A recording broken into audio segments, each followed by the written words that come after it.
જિલ્લામાં ધોધમાર વરસાદ વરસી રહ્યો છે ત્યારે સુરતમાં સતત પડી રહેલા વરસાદને કારણે ખાડીઓ ભયજનક સપાટીએ પહોંચી હતી અને કુંભારિયા ગામમાં પાણી ભરાયા હતા।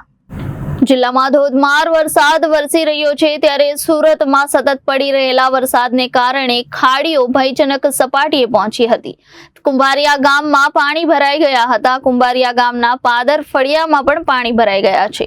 પાદર ફળિયાના ઘરો પાણીમાં ગરકાવ થઈ ગયા હતા ત્યારે આ ફળિયામાં અંદાજે 50 ઘરમાં કમર સુધીના પાણીમાં ગરકાવ થઈ ગયા હતા।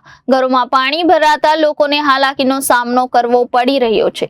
સુરત મહાનગરપાલિકાની ટીમ ઘટના સ્થળે પહોંચી હતી અને જિલ્લામાં સતત પડી રહેલા વરસાદને કારણે ખાડીનું પાણી ઓવરફ્લો થતું જોવા મળી રહ્યું છે।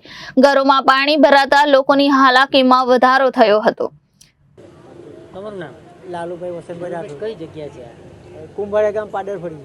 શું સમસ્યા છે? સમસ્યા પાણીની સમસ્યા છે।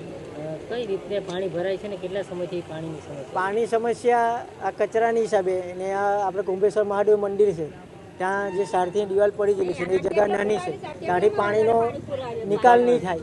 પાણીનો ત્યાંથી નિકાલ કોઈ નથી।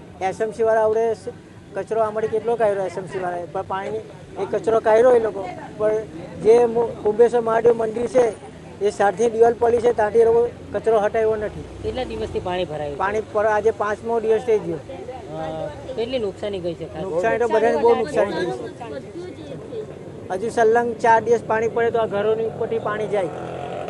દર વર્ષે આ સમસ્યા થાય? દર વર્ષે ખાસ કરીને પાલિકા તરફથી કોઈ આપણે સહાય કરવા? સુવિધા કઈ નથી। 3 દિવસનું પાણી છે, કોઈને જમવાનું નથી, કઈ નથી।